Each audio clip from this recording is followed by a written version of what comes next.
Welcome back to the channel, glad you could join me.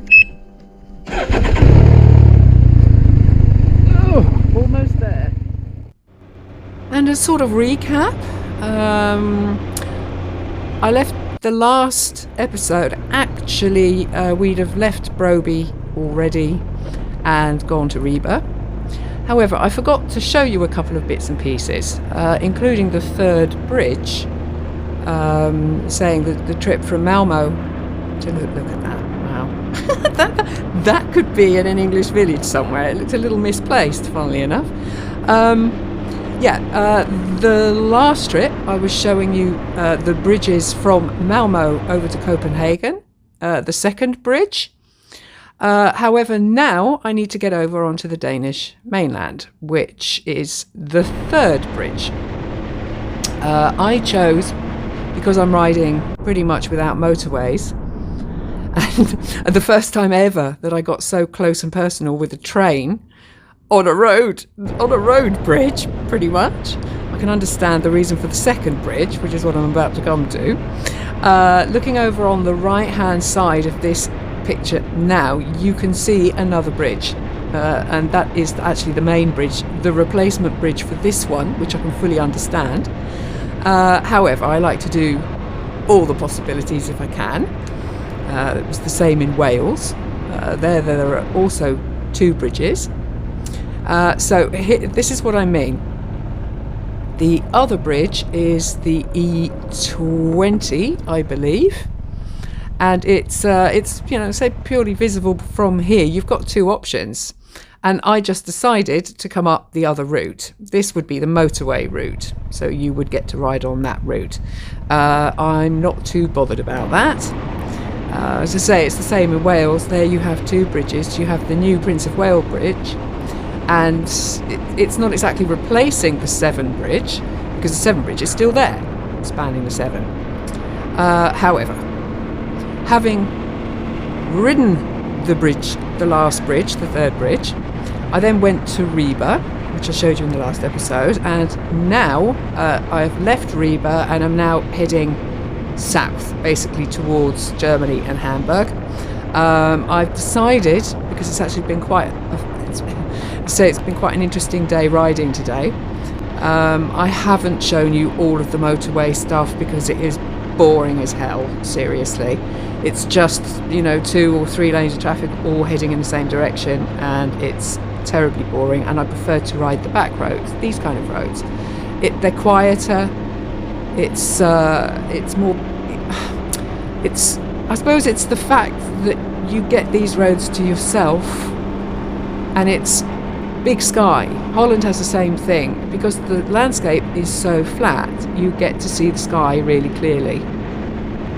And it's the colours, and every country has these areas, and this is just one of those areas that you have to get through to get to the rest. I'm heading homewards now. This is pretty much the last stage of my road trip, and this was a place on the way. This was in Rødding.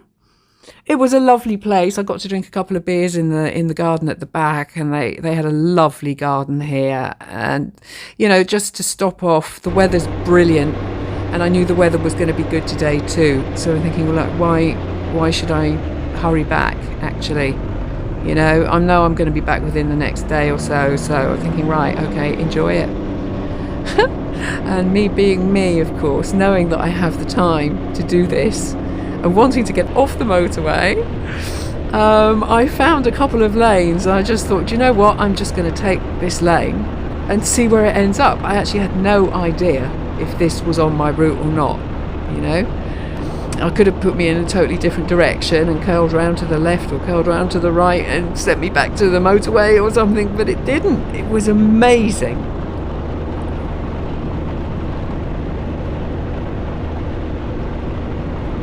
Although there are a few places where it got a bit dodgy, because having that third wheel, sometimes when the grit or the sand gets deep, it can become a problem. But this was beautiful. This was absolutely beautiful. If not a bit slippy in places.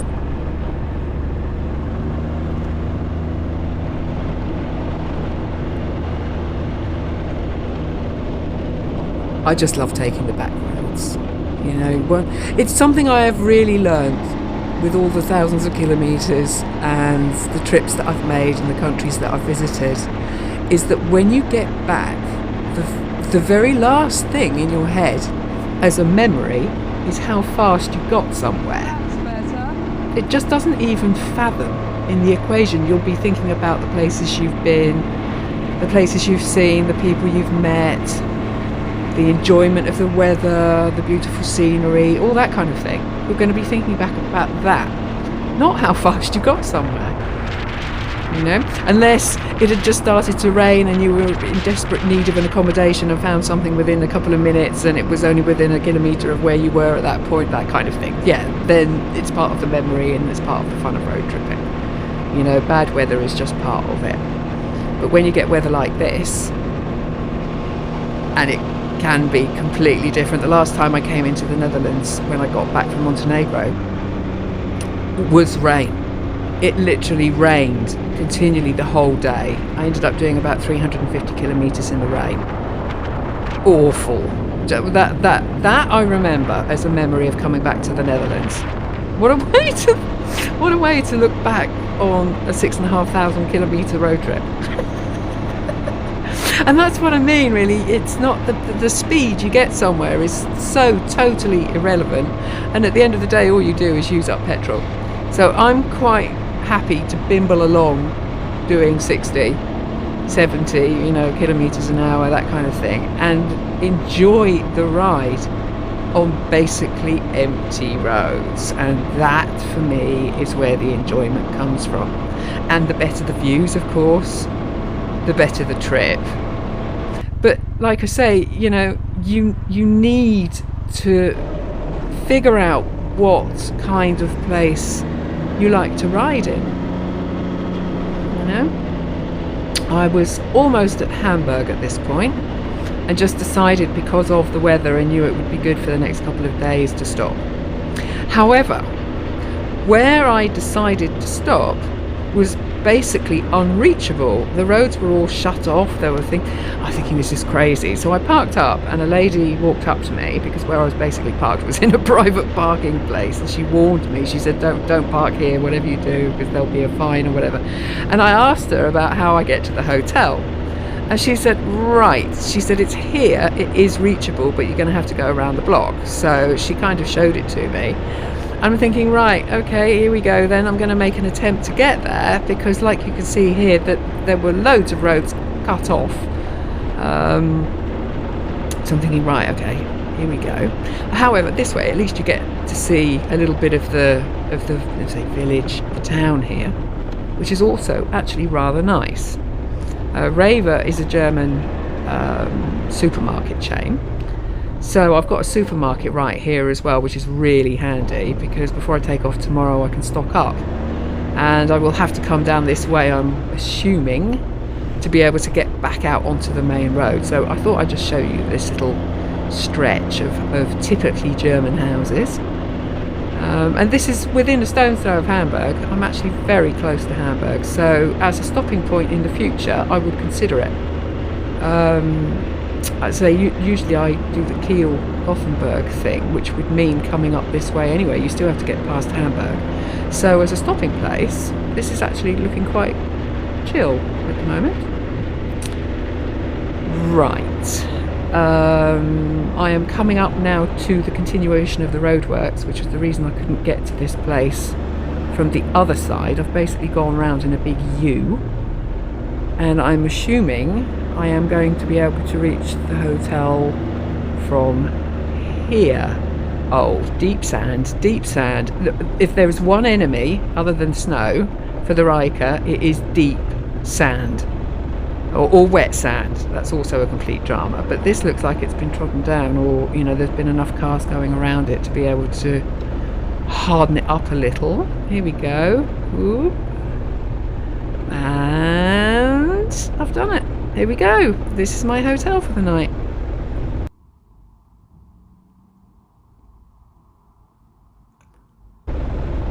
And it looks like this was another good, other than the entrance, this looks like this was a good choice.